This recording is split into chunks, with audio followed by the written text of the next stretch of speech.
guys are going to want to see this.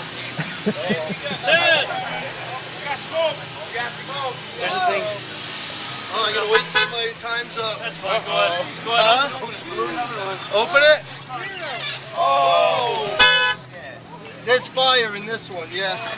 Yes, it's still on. It's on fire. So, yep.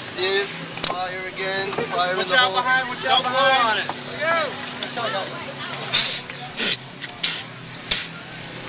No fire extinguisher? Thank you, Bubba. Thank you. Water! No, just wait a second. It'll.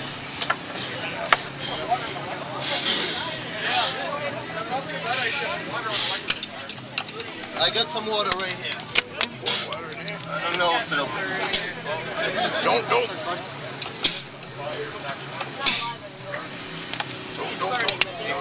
Fire in, fire out. You still burn. I got my. I don't think that spitting on the amp's gonna work, man. At least we didn't see anything like that on the Unmasked show tonight with the amp dynos. And of course, this is the unofficial Unmasked after show. Thank you for tuning in, everyone. We're just gonna talk about, pretty much the amp dynos on the Unmasked show. And if you guys had any other questions, as always, we're gonna try to answer them to our best knowledge. And Bubba, thank you for the super chat, man. Appreciate it. And Cornut's gonna be coming in like the caboose, man. Bubba's got to start it. Thank you guys for tuning in, man. I figured I'd show that real fast because at least we didn't have any amps catch fire, because that can happen. That can happen. I've seen a few on Dereck's. I haven't had the problem yet. Off camera I did, but it didn't really catch on fire, unfortunately. Kind of just wanted to protect. Heard a little poof, and that was it. Sound digital, but it was a used amp, so I couldn't complain. So I never really got to get that content to you guys, but it is what it is. It's why you want to have the camera on 24/7. Jason, that's them MA audio amps. That's what I thought it was. Old school one for sure, man. They were calling decibels. It was funny on another video that almost everyone I saw was just like that. Hey, any amp, if pushed into it, it's extreme, that can happen, man. And, better parts inside are going to withstand more, just how it's built. You kind of want to overbuild an amp so you never run into that problem. Skip corners, cut corners, that's what happens. 25 spin ain't gonna help. Sometimes it does. In that case, it did not at all. Ernie says, yeah, I just blow on it, that'll fix it. Exactly. I mean, I didn't go to Boy Scouts or anything, so I don't know anything about that, but I actually did. So yeah, it probably wouldn't work, but hey, you never know. That's your first, instinct, is to blow it out. Like, oh, we can just blow it out and the flame will go away. And water's not really the best thing for an electrical fire. Water, bro.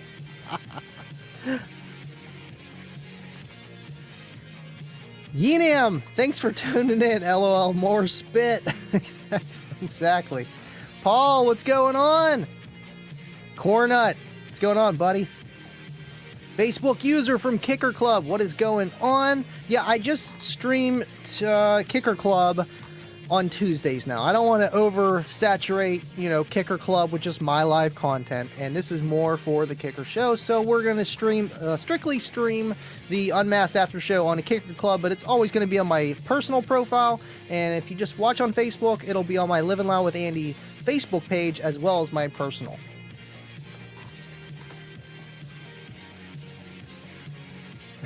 Bubba's like, gonna let him run it forward. I ruined it for him last time. I know, I kind of felt bad. He was there at the caboose, and then here comes Bubba chugging away. Choo choo. Maybe Bubba was just the next train, for the next one. It depends which way you look at it.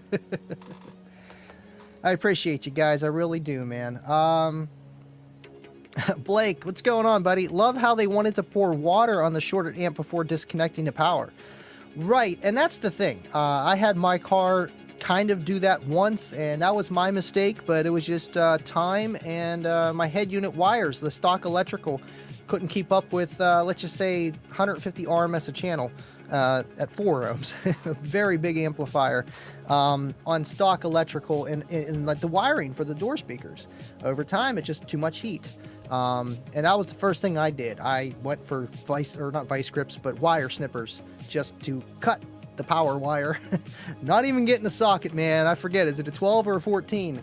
cutting the wire, killing the electrical. That'll stop the fire, most likely.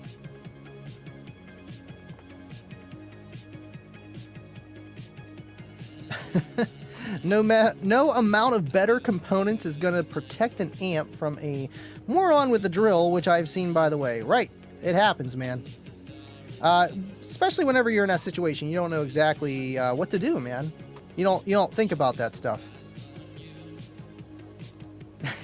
Dude, I was having 1980 Nintendo cartridge flashbacks. Just blow on it, it'll make everything better.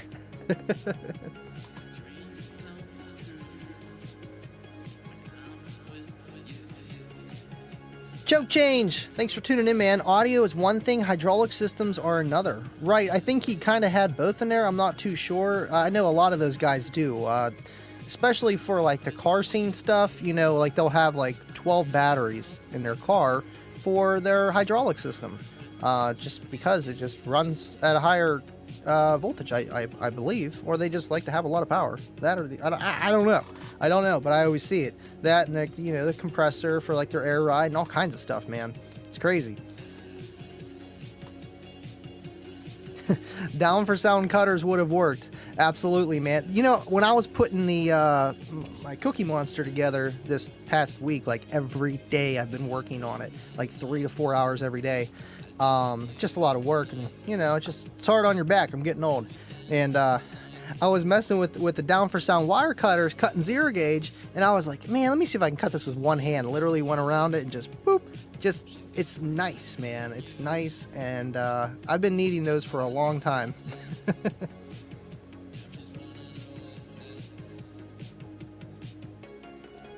No inline fuse. This was just my wiring harness, if that's what you're asking about. And that guy on the video, I have no idea. But mine, it was the stock electrical for like your wiring harness of your car. There's a wiring harness for your engine, and then there's also one that connects to it and goes inside. It goes to everything, your air conditioning, your radio, your windows, the whole 9 yards. That is what started catching behind the radio. So, like, oh my goodness. That was fun. I thought the car was done. I really did. I just went and bought a whole new harness, took it apart. Me and my buddy Tony, same guy, helped me out with Cookie Monster, put it back together. Howdy from Facebook, McGill, for, okay, Kicker Club. What's going on? I wish I could see your guys' names. You know, that's the only bad thing about it. I do see afterwards who commented, and I check it out. But thank you so much for tuning in. I appreciate it.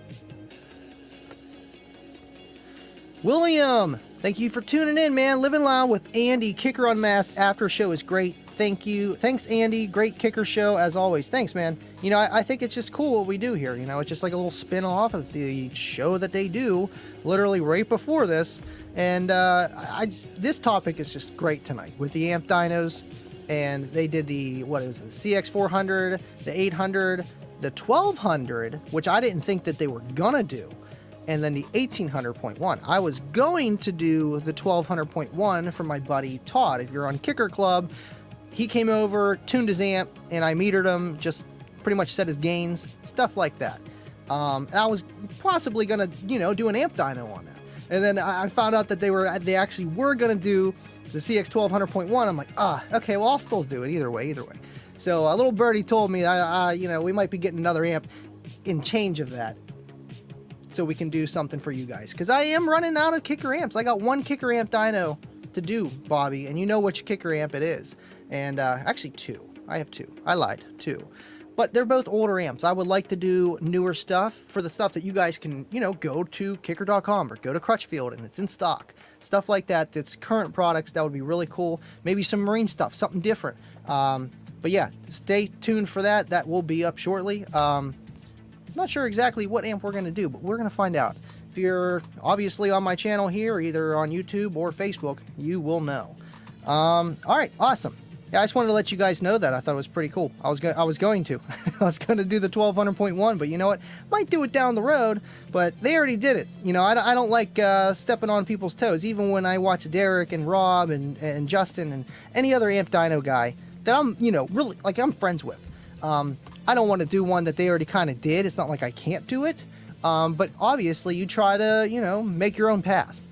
So this is a great opportunity. Malin, I am so sorry I'm putting you to bed here. Thanks for tuning in, man. Let's see. Bobby says, Andy, no lie, it was your vape coil short. It might have been, man. You know, I was vaping. I was mid-demo when it happened. The guy's face was priceless. I had 2 videos. This guy just wanted demos. You know, you get those people, they just won't get out of your car. You want to hear more? Okay, yes. Awesome. Next. It was like the 3rd song. And I'm playing it, and literally smoke started coming out of my front vents and my head unit. And right before that, I started to turn it up a little bit more because my mids and highs were starting to dip, like getting quiet. And so was my bass. And I'm like, what is going on here? There's something wrong. Yeah, I started smoking. So I turned the car off and it's still smoking. And I go and do the fuse up front. But then I realized that that's not powering the car itself. I literally had to cut the main wires that go to the main harness of the car just to stop the fire. So it was a lesson learned, man. It's just I did not do dedicated wires front to back to the door speakers. What I did was, and you can do it, I'm not telling you to do it, but you can do it with smaller 4 channels, and there's no problem. Like, you can literally run wires to where you would connect your head unit to, but instead of the head unit being the power, you just run dedicated wires from the amplifier. And so you don't have to run wires through your door jamb and through the dash, and it just takes some stress out of running wire. But you gotta watch. Your stock electrical wires are very, very small, and they can't handle a crap ton of current. And mine was just from over time, and I believe that's what made it go, because there's no other alternative of what made that happen, other than my vape, Bobby. Dub Team, thanks for tuning in, man. Hey, Andy, I saw you earthed a couple points on the car. I've done similar, apart from earthing the alt. Is that needed? Oh, the grounds. Yes, I was talking to Vega about that because I wanted to know if there was a big difference between obviously running the second ground front to back and then keeping my rear ground that I already had for the battery. And from what I understand, from what he told me and just my experience, that you kind of want to have dedicated grounds for each part of your electrical system. Obviously, electricity finds a way, just like in Jurassic Park. It always finds a way, but you want the least resistance so that you have the, least resistance. You got more power for the same amount of current. If that makes sense. So, I don't really know too much about it, but I have the big 5. Like, I literally have my alternator grounded. I have my alternator grounded to the front battery, grounded to the chassis, my front battery grounded to the chassis, a ground going from the front battery to the rear battery grounded to the chassis, and then the amplifiers grounded to the battery, but then that just grounds to just everything else. I did have a ground that went to the chassis for the amplifier, but it was underneath the floor, and I really couldn't service it. That one was okay. The one I put on Facebook was really rusty, and it's because I had water damage in the rear end of the car, and that's why I'm redoing everything and just making things better in general. But I had it underneath the car, and it had a little bit of corrosion, but it wasn't bad at all. Like, underneath, the contact points were great. And we used dielectric grease on both. It's just the weather elements got the most of it. So, yes, should you ground your alternator? In my opinion, yes. I know there's going to be lots of opinions on that.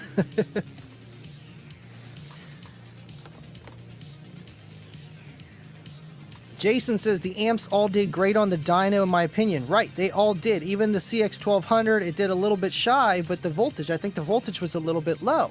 And that's the thing. I didn't see an uncertified run. If I did, I missed it on the 1 ohm load.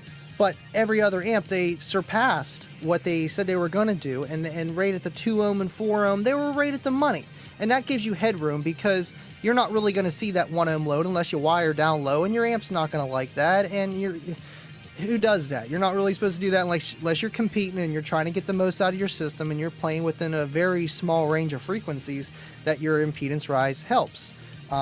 So the most people are just going to be running at 1 ohm and box rise. It's a thing, man. It's a musical thing. So those 2 to 4 ohm ratings, that's what you're really going to see. And obviously they did rate it. Yes, an amp does rate it, and the cost, is it worth it? Yada, yada. But a lot of a big factor that people scale over with amp dynos and power and watts and money is the quality. Especially for a consumer that may not know everything. And it's just, I like to call it dummy proof. If you have an amp that's not dummy proof, yes, you could get it for a lot cheaper and it could do the same amount of performance, but is it dummy proof? Is it going to withstand the elements of abuse?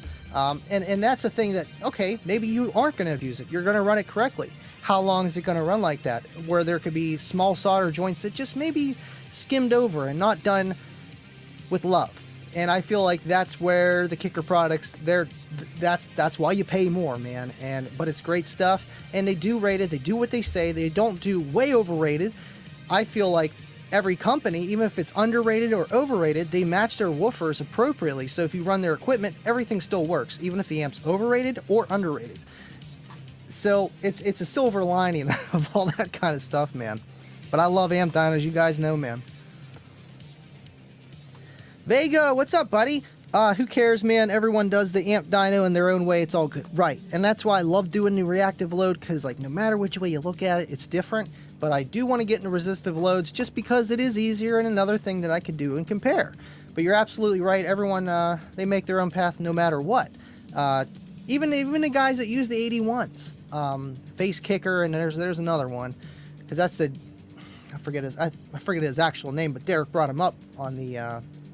last episode, the last video that he put out, he brought him up, and but he does it a different way too. Whenever he does the testing, he'll do like 1 ohm, then 2 ohm, then 4 ohm. Dereck, he starts at 4 ohm, 2 ohm, 1 ohm, build up. Some people just want to see it, so it just depends what you want. And I don't know, like you said, man, everyone does their own thing.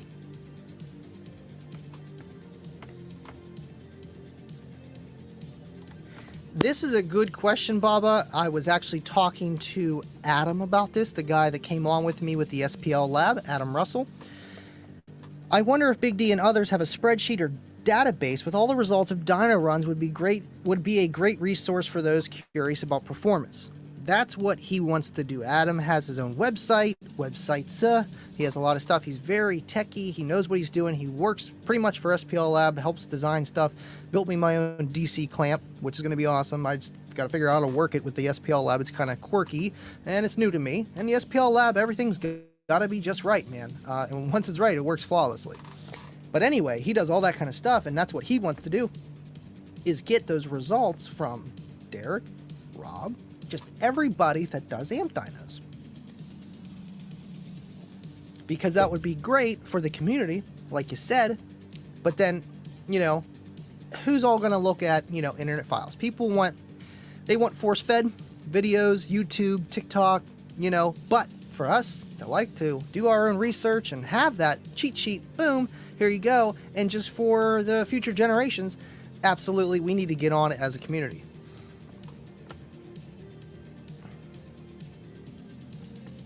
Deer, thanks for tuning in, man.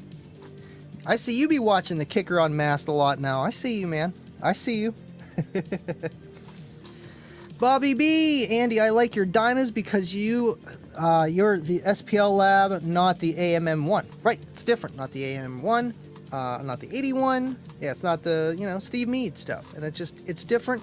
And it's so cool that SPL lab, they've had that. I mean, honestly, Term Lab, you can clamp stuff, but there's no THD.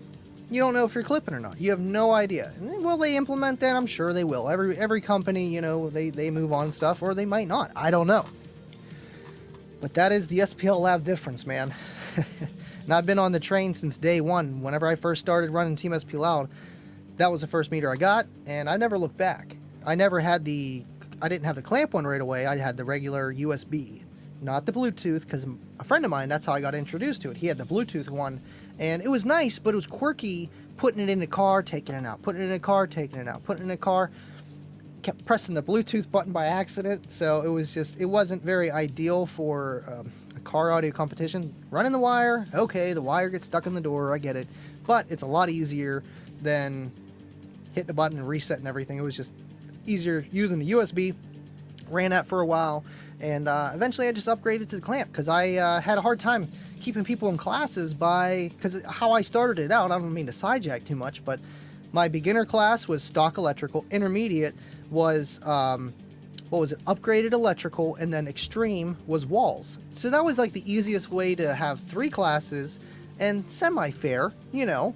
And people would be like, man, I got this battery in the back. Am I in the intermediate class? And I'm like looking at it like, yeah, technically, but that's just a regular car battery. It's not even an audio battery. It's not lithium.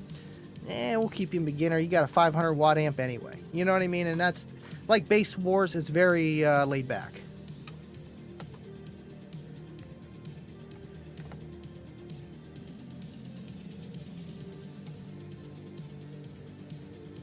"25 says, was the JVC Dereck 5 volt? I don't know, but that's a very nice head unit that goes up to full volume and doesn't clip, which is why they probably used it.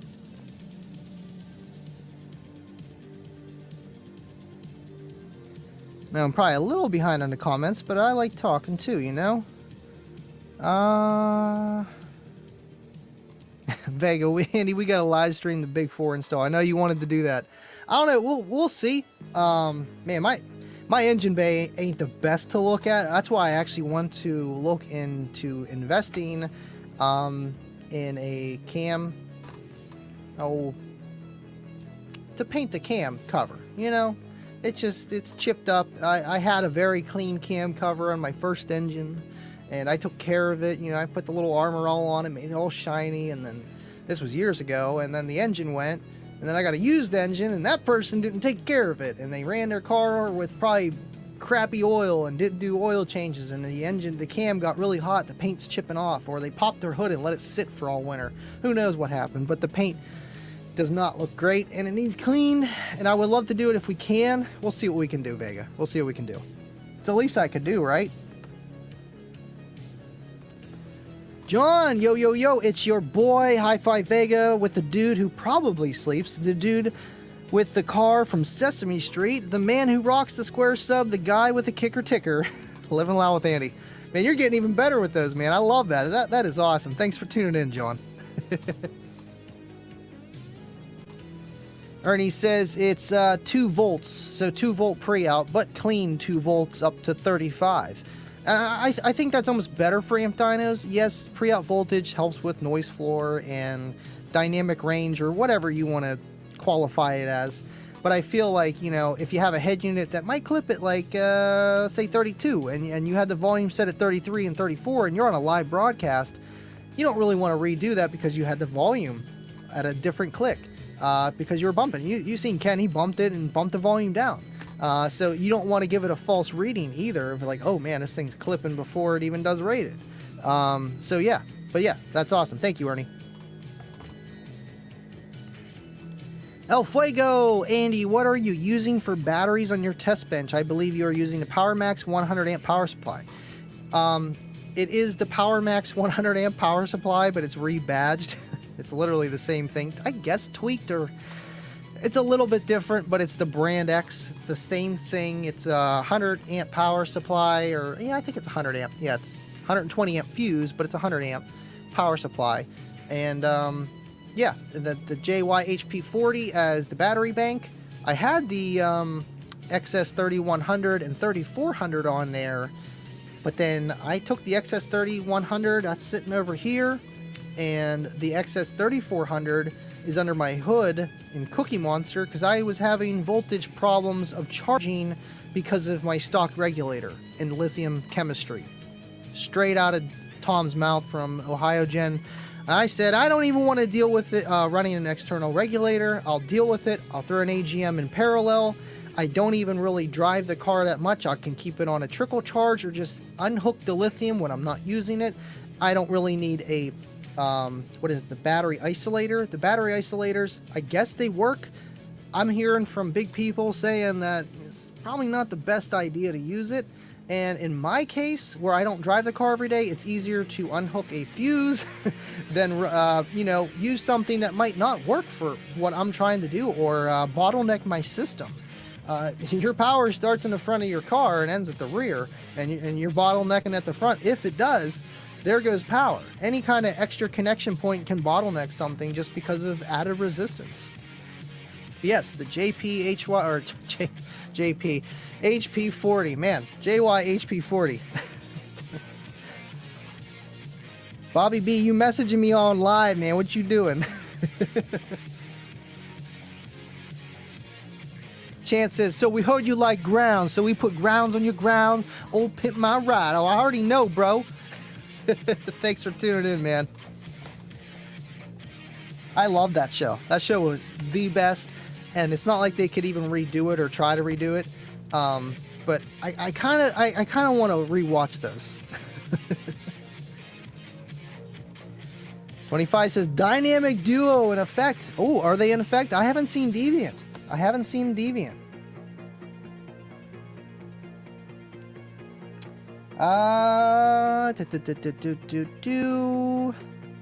SJC, what is going on, buddy? I was just thinking of you earlier. I was thinking about doing a live amp dyno, and I'm like, I am not ready to do it. I'm not set up, and I'm not crushing to do it, but I needed something, and I need to buy that. What is it? The USB multiplier. You plug one USB in, and then you got 5 more. I'm out of USBs because I use a USB mouse to run the SPL lab. Because I kind of want to do that. It would be cool. It just, that's what we were working on. Run the SPL lab software right in front of me, right here.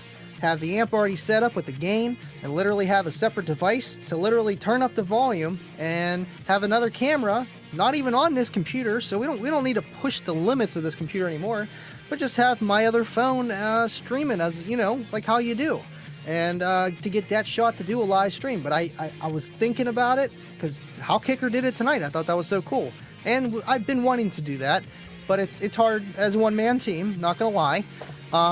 But yeah, I definitely need to pick that up. That's on my list to pick things up with the multiple USB so I can run more stuff. We got everything else working. I'm out of holes to put things in. Don't take that the wrong way. Come on, guys. Deviant, there's Deviant. Hey, we hear you at the... You're an adult that likes Sesame Street, so we built you a box that resembles Cookie Monster, and we put a cookie maker in the back of the Cookie Monster. You know what? That's probably what they would do. Like, it would literally like be a little mini oven that you put cookies in in the back of your trunk. I remember the one where it was like subwoofers and they were spinning, and I'm like, that is beautiful, but why? But it's beautiful. And like the candy machine in the minivan. I seen someone else actually found that van years later, like 10, 15 years later, and it was just trash. Like cats were living in it, and they like revamped it.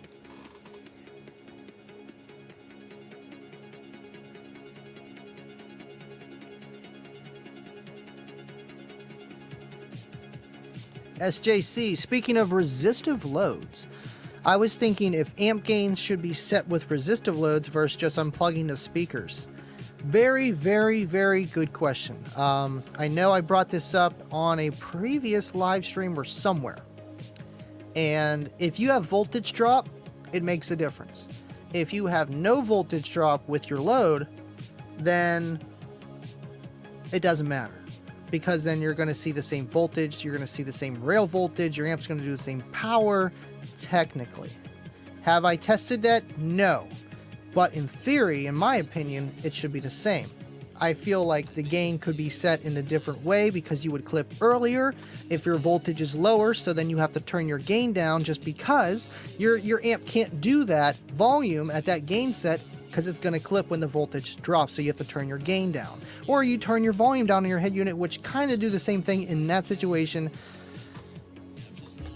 You know what I mean? Got a lot of people in here tonight, man. Thank you everyone for tuning in. Man, we already went through 32 minutes already. Woo! We booking. GZ52, thank you for tuning in, man. So an amp that fights box rise, I like this question already, like the KX is more competition than the CX is for everyday listening. Okay. That's a misconception that people like to throw around, and I was one to believe it as well. Like JL Slash fights box rise, KXA 2400, or the KXA amps that are, you know, that fight box rise. It's not so much that they fight it, it's just that they do a good amount of power at 2 ohms and 4 ohms, and then what happens is the amp technically, if it was built in a way like a regular half bridge or an amp that doesn't fight box rise, would do a lot more 1 ohm. But what it is, they kind of cap it off in a way, just like the Smart 3K, Smart 5K, and other amps, where they cap it off, and it's power regulated. So instead of doing even more current, it backs down the current backs down the voltage, so the current's the same, because amperage divided by voltage is your impedance. So you have to lower one of those so that you do the same amount of power, but you don't do more power because you hit the rail voltage max of the amplifier, if that makes sense. So what they do is they put a cap on it. You're doing even more current, but your rail voltage is staying the same because it's limiting it. People say those amps might not sound good because they have less dynamic range, which it could, because the dynamic power ain't going to be, 20-30% more like they do on the Amp Dyno videos. It's a very deep topic. I know I talked to Kip and a few other guys from Kicker about it 2-3 years ago, and they were saying that it was loosely regulated, and I bet you it is, because it does the power at 12 volts and 14 volts in that way. But it's not regulated like the Smart 3K, where it just taps off at 3K at 1 ohm. It'll keep going because it's actually a 3500 watt amp. At least with that amp, when it says 2400 plus or minus 10%, I thought it did 24 minus 10, whatever, about 2600 watts at 1 ohm, we'll say, and 24 too. No, that boy did 3500 at 1 ohm certified and more uncertified. So it's just a bigger amp. Now the CX amp, a little bit different. It doesn't have that big of a power supply built into it, but that's the thing. It's more budget friendly. It's not $1,000. It's half of that, and it has less DSP functions. And yeah, I guess you could say it's more for everyday listening and whatever. I wouldn't say one's for competition or the other isn't. You can walk into a competition with a few Walmart subs, some Power Acoustics or some Jensens or any brand, and still swamp the competition if you know what you're doing, man. But I feel like the KX amps just they have a lot more range, flexibility, DSP, stuff like that, and maybe they're built a little bit better and maybe do more power because of the power supply that's built inside. And it all depends what you want. And obviously it goes down the road. I know, because I did an amp dyno with the, what was it, the DX, what was it? Wasn't the 125.2 that Rob sent me. It might have been the other one, the one that Scott got, the 300.4. And I messaged one of the Kicker guys, and I was like, hey, this amp like literally just did rated, and that's it. It wouldn't do any more. It did rated. Did like 125 watts at 2 ohms or something like that. And I'm like surprised. I'm like, there's, I'm usually they do a little bit more than that. Not that much more. But it's like, because it's the entry line, it does rate it. It does rate it. There's not a huge power supply. But that's a very good question, Jeezy, and you got me on a side jag, but that was, I felt like, informational for a lot of people, man. Thank you for tuning in.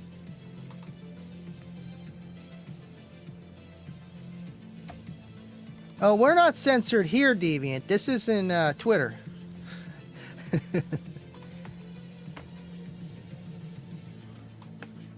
Let's see. McDougal, my old buddy. What is going on, Mike? First time watching live. Great show, Andy. Thank you for tuning in, man. Miss ya. And we need to hang out. This guy had a few systems. He had some Kickers, Type Bars, and we just need to link up, man. I got a show May 29th here in Greensburg. You should come out. Greensburg Stereo Shop. I'm sure you're familiar with it.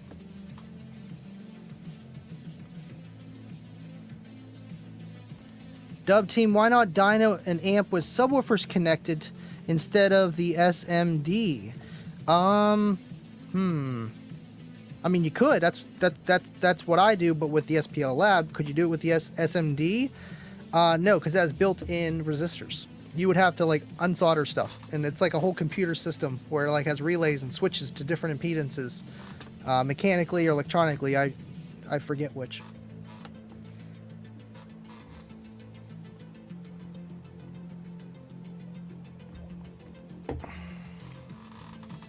Jason Stokes, I forgot to hit the like. Guys, from watching the show, I know you can't take him nowhere. Thanks for tuning in, man. Appreciate that. Let's see, I'm just trying to get to the comments because I was rambling on for a while. Todd, what is going on, man? Thanks for tuning in, buddy. I gotta talk to you later anyway. How's the system going? If you're still up, I'm up till 4 a.m. every night. I work nights, and it's when I get stuff done. Kids are sleeping, fiance's sleeping, get some stuff done. But what can you do at 2 a.m.? It's kind of limited in some ways.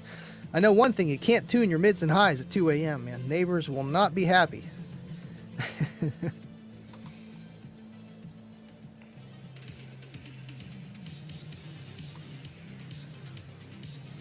Cornut, I have a 6 cubic foot gross enclosure and a CXA 1800 waiting for the L7X my brother Chevelle. We're hoping for a 15, but we'll have to see if a 12 will be the better choice. I feel like space is going to be your only problem that you'd run into. Because either sub, I feel like, you know, would do really good on an 1800.1. And you have 6 cubic feet gross, and that's not including, you know, you need space for your port to breathe, your sub to breathe, and stuff like that. And how much of your trunk do you really want to get rid of? And there's another thing, too, where you can build too big and it hurts your SPL. I know I got to slide my box up like an inch or so just to get a little bit more air going through whenever I meter. Yeah, I'm still wherever I'm at, but I got to move it up just a little bit. If I push it back even farther, it'll hurt my score, but I don't need it that far back, and there's just limitations, and I feel like you could do more. Like, I could be louder with a 15 Solo X if they had one of these, we'll say, comparison, and a smaller box with the same amount of power. Could it do what this one does? Not exactly, because every scenario is different. But what works best, I feel like a 12 would probably be better if that's the only amount of space you got. You've seen they put it in a 7.5 cubic foot or 6.8 cubic foot box, and I feel like that's max recommended spec. But either way, with the 1800.1, and if you're going to be running the L7X, it's going to want some power, man. It's not like it'll be not loud on a little bit, but it's going to want some power. And if you can just build a more an enclosure that works better with that kind of power, I'd go with the 12. Thanks for tuning in, man. Ooh.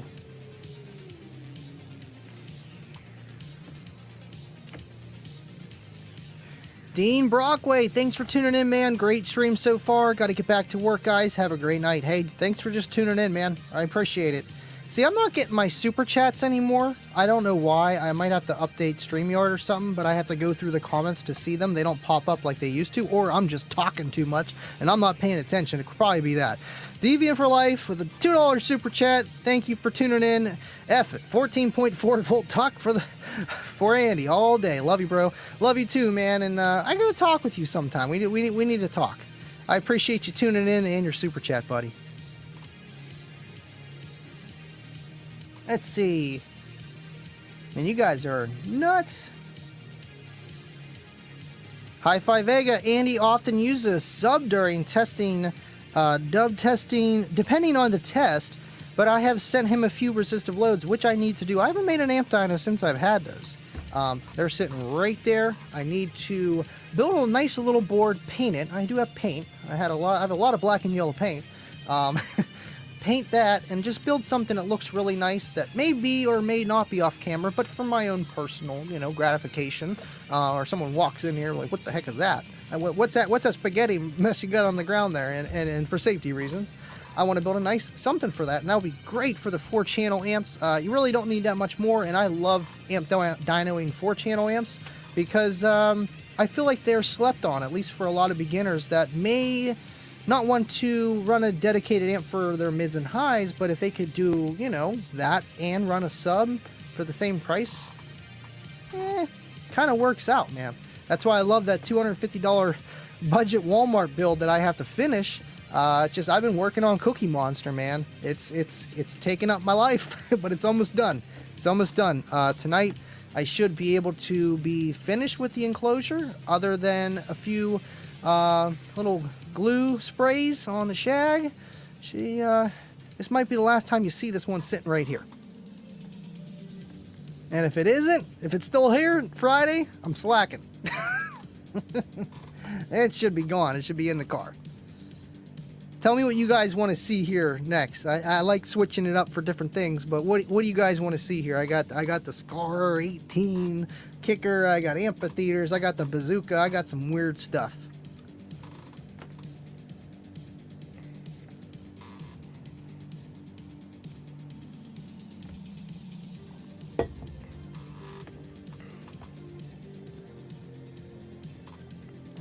Man, you guys are just kibitzing. I love it.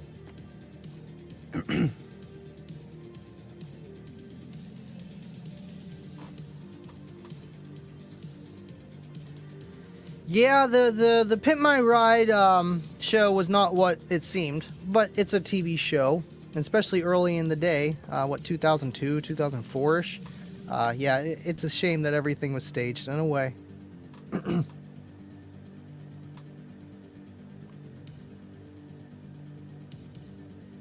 Troy, thanks for tuning in, buddy. Miss ya. Okay, how many energy drinks? I don't drink energy drinks anymore because I just can't sleep when I do. Okay, now I'm seeing the super chats. It's just I'm not paying attention. Thank you, DL Carburetor, for the $5 super chat, man. Thank you so much. Working on reporting a pair of PA subs. We'll listen to the replay later. Stay loud, Andy, and all. Thank you for tuning in, and you're not alone. I rewatch my lives too, and yeah, I'm weird like that. But and that's what I do. Like I'm about halfway through RGAs that I missed on Sunday. I apparently totally forgot he had a show, but we were just enjoying the Sunday because Saturday I worked on my car literally like 12 hours. So it's like, okay, Sunday I'm not really working on a car until they're in bed, and we're just gonna do family stuff. Thank you for your support, man. It means a lot. El Fuego with another $5 super chat. Thank you, man. Any difference in a sub up port back box and a sub back port back box? Now SPL, this is a deep rabbit hole we're going down. Every vehicle's different. Every orientation of the enclosure could make a difference, like the shape of the enclosure of the vehicle, everything. If you got a lot of flex, how well your car is built, you got a lot of flex, you got a little bit of flex, there's a lot of variations. But normally, if you have a subwoofer and a port on the same plane, it's going to be louder than one is up and one is back, or vice versa, in different positions or different orientations. But like I said, every vehicle is different. Because there's a thing, it's like, how can I explain this? It's kind of hard to explain because I'm not no guru on this kind of stuff, but I understand how it works in a way. And honestly, it's just how the waves meet and collide together to meet and make SPL. That was the elementary version of it. And just how the waves meet, and they're meeting at different ways. And when the sub and the port are working together and both bouncing off relatively the same way, it just makes things more, I guess, efficient. But there's so many variables, man. Honestly, do what works. Try different stuff, and you'll see what works with your vehicle. Some cars have really good rigidity, where they're built well and they have not that much flex until you get really, really loud. Other cars, you don't even have to be loud and the doors are flapping. And that could be going against you. And maybe a different orientation could help. You got a trunk or a sedan, SUV, hatchback. 5 million variables. But good question nonetheless, man. I know I skipped over a lot of comments here. Let me just, okay, cool. Let me see if there's anything else that I missed that was crazy. Scott, thanks for tuning in, man. Love 4 channels, 2 on doors, 2 bridged on sub. Right, and I feel like a lot of people forget that's a thing, and I feel like that was a thing a long time ago that a lot of people did, and they just think they got to buy an amp for each thing. And obviously, if you want more power and if you want, you know, things to run maybe better by having a deliberate sub amp and a deliberate 4-channel, and you like your fader and you like, I don't know, some speakers may not work with a relative crossover point in the front compared to the rear, and vice versa, so you are limited on that in a way.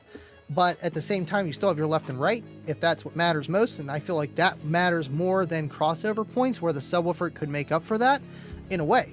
and again, you're with a budget-minded system because you're trying to use something that's not technically designed for, but it is at the same time. That's why there's no crossover, you know, high pass or low pass. That's why there's 3 settings on a 4-channel amp. 9 chances out of 10, so you can have flexibility. Or sometimes people just want to use those for your subwoofers and your doors, where they just want, you know, dedicated subwoofers for their doors, and then, you know, a three-way system, you know, mid-range and tweeters and stuff like that. There's 5 million variables.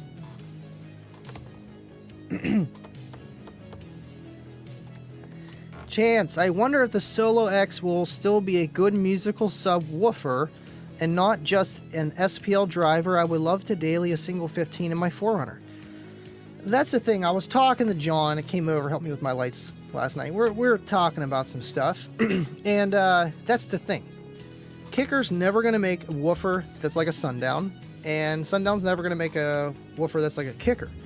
They do different things. I'm not saying one's more musical, one's not, because they have all different variables. But the way that Kicker does stuff, and just like any other brand, they have their own thing. Kicker makes well-balanced woofers. Is it going to be efficient? Yes. Is it going to be more efficient than an L7S or L7R or a comp? Probably not. But is it going to be musical? Yes. Is it going to be SPL driven? Yes, but no. It's going to do both. That's the thing. You're not buying a dragster. You're buying a Porsche or a Ferrari. You're not buying a dragster or a muscle car that has all torque and no top end, or vice versa, all top end and no torque. You're getting a car that has the equal amount of horsepower and equal amount of torque. That is, generally speaking, like, that's the kind of quality product you're going to get. Does it lean a little bit more one way than the other? Yeah, it's an SPL driver in a way. It's got 3 inches of throw. It's got a 3-inch coil. It's 2,000 RMS. It has a drop-in cone that can be interchanged within seconds or minutes, however fast you do it, and to be loaded again, because this thing is pretty much sent into the front line. Be like, good luck. Let me know how you do on your score. If you blow up, I got another guy over here to replace you. You know, it's kind of what it's meant for that. But is it going to be a musical sub? Absolutely. Put one of these in a sealed box. Tight, small ported box. Very good. Very accurate. Like, I know I could be like one of those guys that say, oh, well, it sounds like you got 3 10s or 2 18s in the back. Well, it sounded like I had 3 or 4 10s in my trunk when I had that in the small box. Punchy. With the car, it helped. Don't get me wrong. Hatchback, it worked. It made reflective on the glass, the port back. It made things punchy. Good sound and sub. And so will the L7X, man. That'll be awesome in your 4Runner. It'll get down, dude. Chance, thanks for tuning in, man. I mean, you guys got me going on these side jags, but I'm having fun. I'm having fun. All right. Let's see. We're already at the 51-minute mark, which is good. Let's see.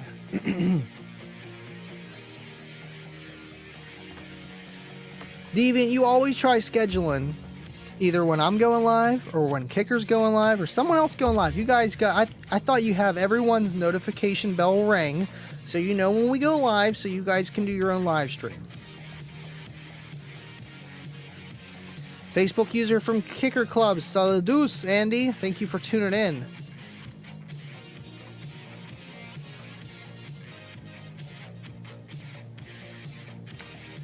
Let's see... John.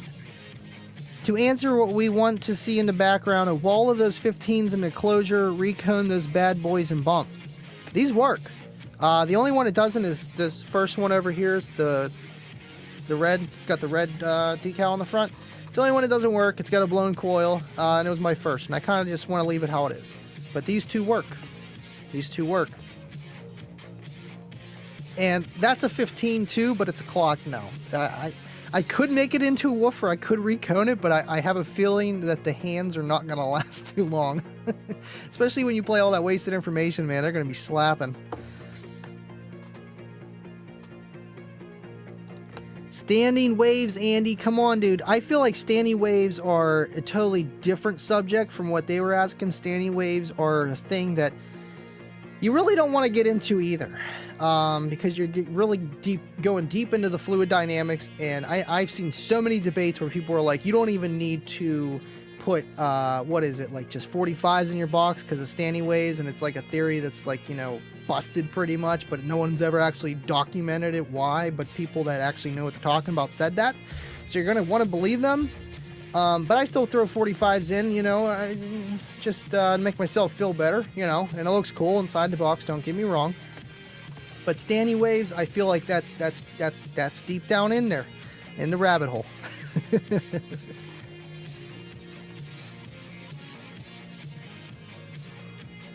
Summing reflection, that's it.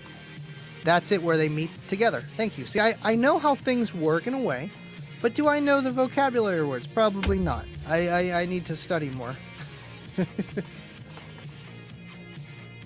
Ooh.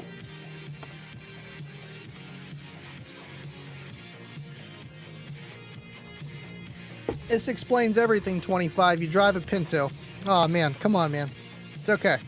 Pintos were one of the best cars. They are. It's okay, I got a Geo sitting out there too.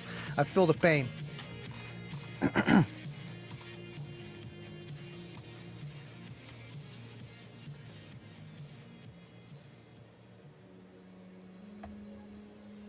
Let's see. Okay.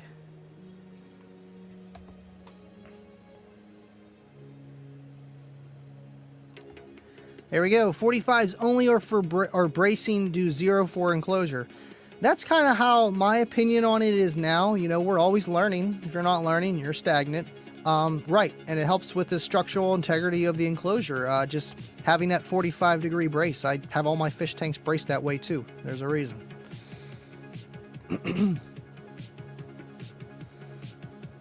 Okay, awesome. See, Ernie's still in here. SJC. Here we go. Standing waves or bass cancellation in a room sucks. I have a bit of a problem in my living room. Bumps hard, but there is a spot that has almost no bass. And right, especially with home audio, it's even harder to get that low end, or just, you know, you can't move your you can't make your room smaller. You can add sound dampening, reposition speakers, and add different power on each one to compensate. But I don't know enough to help you on that one, man. Got a super chat here from Chance Lovin. Thank you, man. Thank you. For one adult beverage. Thank you, Andy, and what you do. Yeah, my Jack Daniels that sits in my freezer, it's the same bottle for the past 2 years. It's almost empty. So that will go towards the next one. I use it just for Steeler games or special occasions. And the NFL draft is this Thursday, so maybe I'll have an excuse to finish that bottle and grab a new one. Thank you, man. I appreciate the super chat, and thank you for tuning in. Appreciate you. Really do.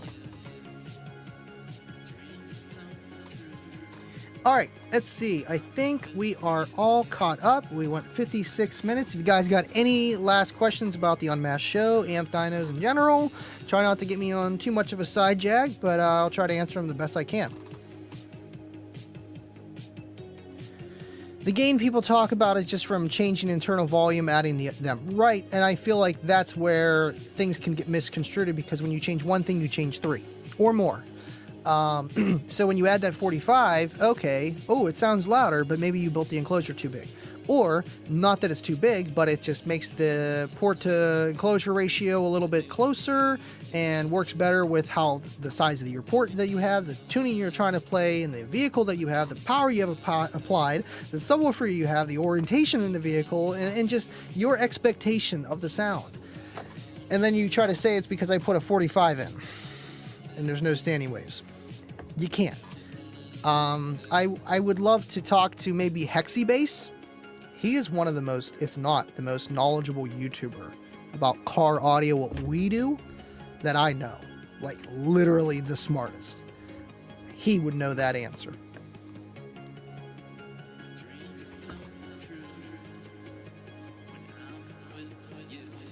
Blake! Standing waves cannot form in a reasonably sized enclosure under 80 Hertz, right, because of the wave, the length. They can form in cars and rooms, though, where the resonant frequency of the car comes from. Okay, so how you figure out your resonant frequency, right. Okay, that makes sense, because then you think your resonant frequency, is that quarter wave or half wave? I forget how you figure out that length for the resonant frequency of the vehicle. But that makes sense because like my Eclipse is like 54, 56, give or take. Resonant frequency, it's like 11 feet or so. I forget what it is. Small. But yeah, how are you going to get that in a box that's like 3 feet, 4 feet long at the most? I get you could see other ways of getting that frequency with different wavelengths. I don't know. This is way above me. I don't want to misspeak and give out misinformation, but I know you know what you're talking about. You work for Digital Designs, man. Twisted, no. Actually, my favorite tea is peach tea. Oh, and man, I am the first to complain when I'm at, a restaurant. They give me regular tea. I'm like, I'll drink it. I love regular tea, but I wanted my peach tea. Thanks for tuning in, man.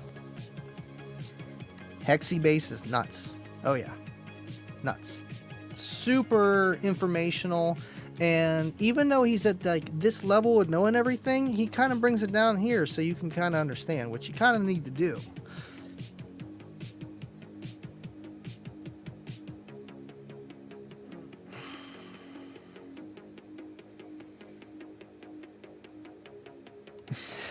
Jason, so Andy, Jack Daniels Black Label just got a trick up my sleeve. No, just the original. Just the original. Original with Pepsi. Coke's okay. I'm more of a Pepsi guy in general, and I just think it's a good combination. Not really. I was never a beer guy or, anything else. I don't have time to do that anymore.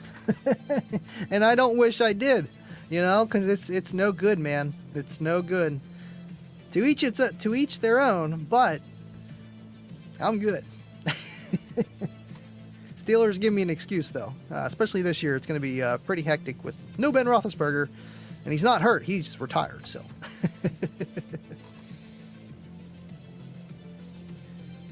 RGA, when Andy reads my last comment, I expect Fuego eyes. What did you do? What did you do? Let's see. I missed it. Anyway, cool. Arnold Palmer 25.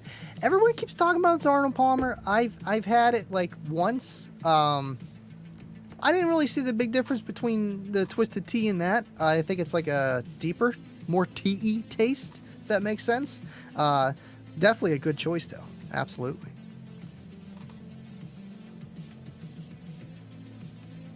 Cornet says, I prefer unsweetened tea. I love me some strawberry lemonade, though. I don't mind unsweetened tea on rare occasions. It's like then you're actually tasting tea for what it is. It makes you feel all fancy, pinky up, That's just my opinion.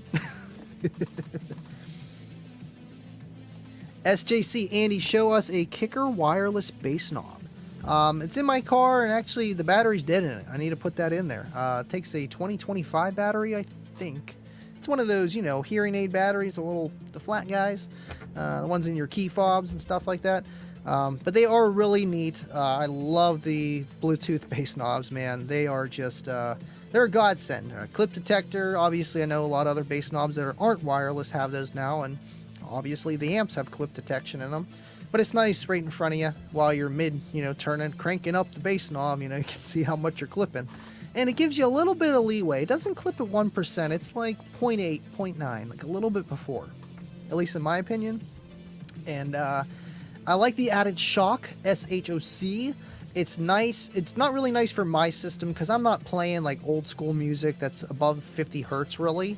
But for music that is lacking bass, it's like an EQ boost in a way. Not a loudness because it's only for lower frequencies really. So it's something pretty much unique. And it's kind of like Rockford Fosgate Punch EQ in a way. But with Steve Irby's own little Steve Irby in a box, just like the key. I love him, man.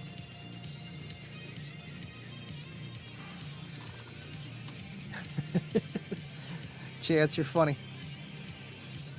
Vegas says, if you ain't clipping, you tripping. You know it, buddy.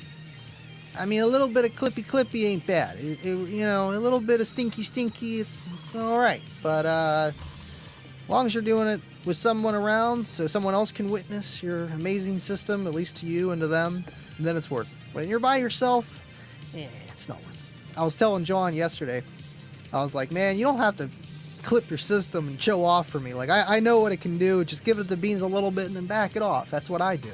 He's like, no, man, I really want to show you what this thing does. And I'm like, yeah, I appreciate it, man. I don't want to see a blown coil. I mean, you're running Scar. It could happen. It could happen. No, I'm just kidding. He has a nice little system with the two Evils 12s, dual 4s, at 1 ohm on the KX2400. He's got to be at the 145 plus range. My eyes are bobbling a lot. But he's in a mid-size SUV. So, probably a 46.5 in the kick. 44 all day above, probably clamping 1500 to 2000 watts. Easy. Videos never do justice either. They never do. Let's see. Choke change. We're running over that hour, aren't we? Andy, is it true that for a full range amp, running multiple speakers doesn't really drop the ohms that the amp sees if the speaker plays different frequencies? Well, you're always going to have your nominal impedance, which is a DC resistance. Okay? So that's what your ohms start at. And then they just go up from there. So that's the whole thing with like, oh, well, box rise, I can wire my amp into the dirt. So when you play certain frequencies in the enclosure, you never see that low nominal impedance. You're never going to see it anyway. It's usually like times 1.7 or whatever you start at, most likely, until you start overdriving the woofer and reach a mechanical limit, and then the efficiency seems to drop a lot more of the box rise, of the impedance rise. And why is that? It's probably because the woofer ain't moving anymore and you're sending more power to it. That's my opinion on it. So you never really see that, no matter what frequency you play, 1 hertz to 20,000. I don't know about 20,000, at least to 1 to 100. Base frequencies, I know that much. For full range, I don't know, but it still, full range amps are different too. Music at higher frequencies, I feel like has less impedance in a way, because, well, one, it's going all over the place, but there's no quote enclosure, and it's just, you're getting all kind of frequencies at once. You're not just playing 60, 55, 47, 52, 33, like you're not just doing different frequencies. Like there's vocals, there's hi-hats, there's cymbals, there's drums, there's just everything, a melody, all over the place. But either way, you wire speakers together, the impedance is going to change, and if you're playing mids and highs, as soon as you turn up to a certain volume and you reach whatever that amp can do on that AC voltage rail, that's when it's going to shut off, period. Period. No matter what impedance you start at, whatever, you hit that reach of that whatever, it's going to shut off, because then the current, I think, yeah, the current is, or what is it? Yeah, the current's higher. Yeah, and you just reach AC rail voltage. Yep. See, I hate talking about stuff that I don't know everything about, but it's like I know enough to say, yeah, you know, yeah, if you do that, you're going to see different impedances, and it could hurt your amp. It really could. All right. Vegas says, I'm trying to get that Salt 0.5K. That's about it, man. If they came out with a Salt half a K, I think it would be reasonably priced for the entry market, and probably do 1,000 watts. Scott says, impedance goes up and down. An example like turn on can cause hard drops and dead short if wired too low. Good point. Good point. That hard turn on. I know there's ways to combat it. I don't really know, because I don't really have too much of a problem with it, with the hard turn on. Sometimes I get it, sometimes I don't. We'll see with my new build, with everything clean, if it made a difference or it's just a crappy head unit. The head unit turn on, that's the difference. You can probably put a relay in between and not even use your head unit or whatever to turn on the amps, and with a soft delay, I feel like that's where you could get away from that. But then, you know, if you're not knowing that stuff and you walk into it, you wire down a 1/4 ohm, you turn your amp on, it goes pop, because you're not playing nothing, and it gave a little bit of a sine wave, and then boom, next thing you know, amp's fried. RGA says, you're okay, Andy. I know. I try my best, and I try to just be honest. You know, it's like, okay, I know something or I don't. All right, awesome. We are all done. Always speak less than you know, but know what you speak. Right. That's where I was kind of walking out of the boundaries of knowing what what I was talking about, as you can tell. All right, well, it's been an awesome show, and of course we're going to be live Friday. We'll be live Friday. I have some car audio. I have a car audio show this weekend out by Altoona at the Rockin' with Russ. And I have to leave here at like 7 a.m., which I'm going to die because I go to bed at 3 or 4. I'm going to try to go to bed earlier. We'll see. But we'll be live. I should be ready with everything else. And as always, everyone, stay living loud. And let me get this ready. And just try to have a good week. And don't fry your amps. Stay living loud. See you guys next time.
Bubba, I don't know the name of this song, but you know what? It doesn't matter because Cornut came in at the caboose.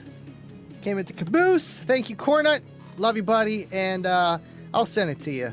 I'll send you the song, buddy. See you guys.